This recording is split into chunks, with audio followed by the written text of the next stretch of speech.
with Jason Abraham, the Shadow Teacher. And if you have felt drawn to videos that have the words Lightworker or Starseed or Indigo Child or Wayshower in the title, again, these are just labels. These are not necessarily who and what we are, but these are labels that your soul is making a deep connection with.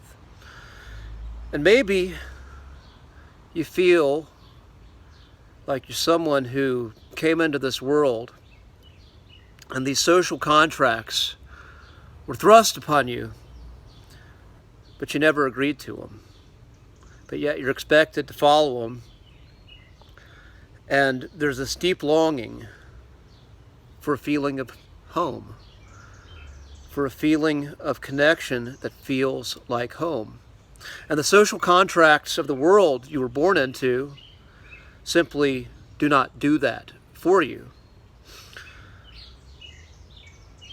I want you to remember you still came here for a reason. Our souls, even though many times we want to be somewhere else, many times we want to escape the painful experience that we may be in, we are here for a reason.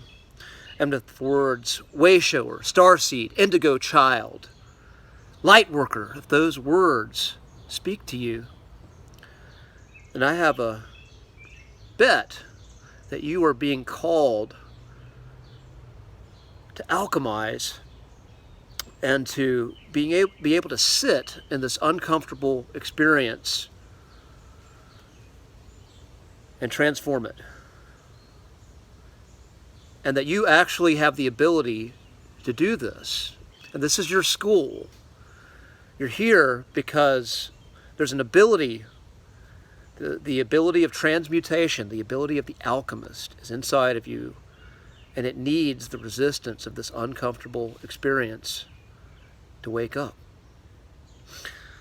And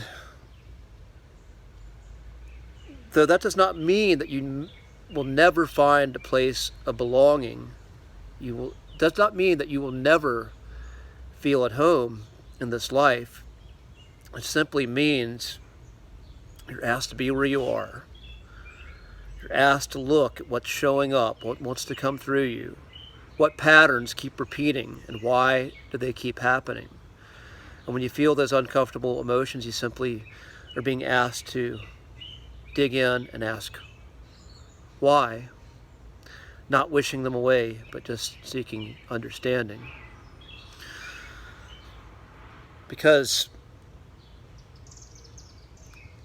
if you were one who feels like you're the stranger in the strange land, you're the lost soul,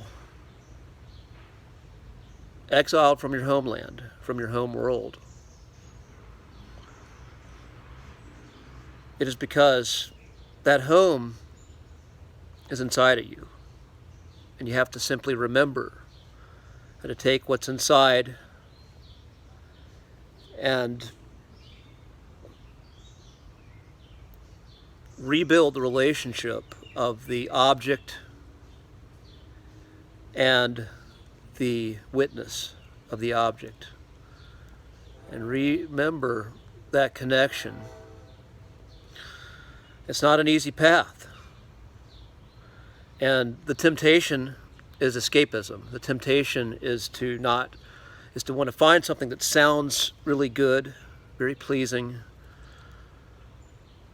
but ultimately is leading you to escaping what you're feeling and denying what you're feeling, which leads you deeper into the darkness and takes you further off the path. The path, again, that you're destined to find, but when you go there, it's simply a more circuitous path into the woods. Now, what I say, it may sound vague, it may sound obscure, but it's for you to digest. I'm not here to tell you what to do. The words that come through me are simply here to invoke feeling. And the wisdom that's inside of you is what will wake up and do what needs to be done with that feeling, with what the words guide you to. Because we all called to thrive with community, our heart centers open, connecting with our community in an authentic way, in an authentic social contract, not one that feels like it's a violation of the truth of who we are. And by doing that work, by showing up in a place where a lot of times you don't feel welcome, know that you are the alchemist, not just for you, but for the world of the forgotten. I'll leave you with that. Class dismissed.